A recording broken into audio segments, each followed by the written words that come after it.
what is tradition? The tradition is a very common word which we are using in these days. Particularly, we use this word in contrast with the modernity.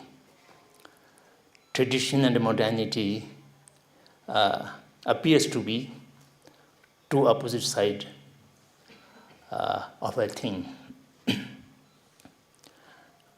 And many people also consider all these systems perpetuated for a long time, from generation to generation, becomes a tradition. Unless we define what is tradition clearly, it is dangerous to talk about tradition. So, therefore, I would like to say a few words what we consider a tradition.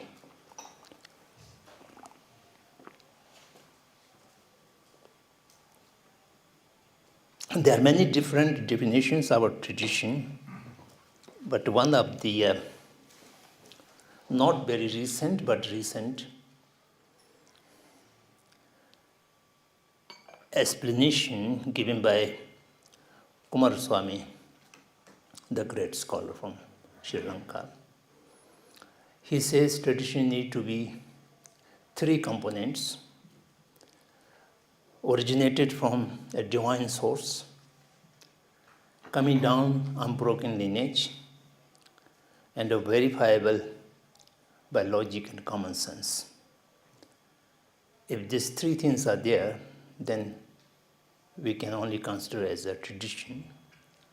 Otherwise, a habit or a system perpetuated for a long time does not make a tradition.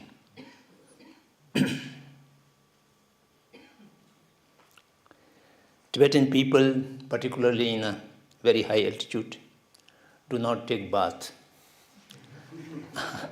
Not only for a few years, but generation to generation, they do not take bath. That's not a Tibetan tradition. It is something habit. In Hinduism also, in the beginning, there was a division of responsibility or division of labor, and now it become a system of caste or varan, color. That is not a part of tradition, but it is a corruption which entered into a system and then perpetuated from generation to generation. And there are many other things, social, political systems. Marxism is not a tradition.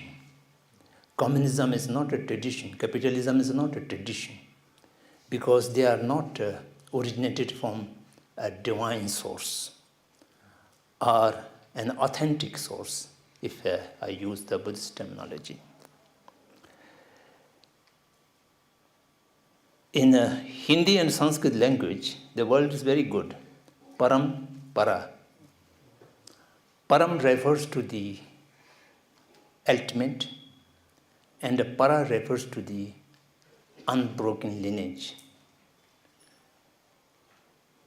A knowledge or a wisdom which is shown by an authentic person, Paramana Purusha, Chibutsema, a Paramana Purusha who has seen the reality, and he tells us what he has seen. And then it comes through an unbroken lineage to my own Kalyan Mitra, who have given that information to me. And that unbroken lineage is not sufficient. That information shall have to be verified by my own logic and common sense. That means I have to understood it as it has been conveyed without understanding only the what we call it hearsay. In the court of law also, the hearsay evidence are not considered as valid evidence. So therefore we have to understood, verified by one's own knowledge. And that kind of thing is called a tradition. So therefore, whatever the Buddhist people do, or whatever the monasteries does, should not be considered as a part of tradition. There are so many horrifying masks and dances and so many rituals are there. There might be a kind of part of performance or part of cultural expression, but this should not be considered as a tradition. So parampara and tradition need to be defined in a very clear way. So therefore, when we talk about Buddhist tradition, we shall have to see from this angle. I took Kumaraswami's reference because he was a modern scholar accepted by most of the Western academic world. Otherwise, it is very similar what the traditional itself says. The traditional itself says that like a river should come from the glacier, wisdom must begin from an authentic person, a Paramana Purusha. And then there should be a lineage which is unbroken and which should be understood by oneself. So this is quite similar with what the Buddhist tradition talk about.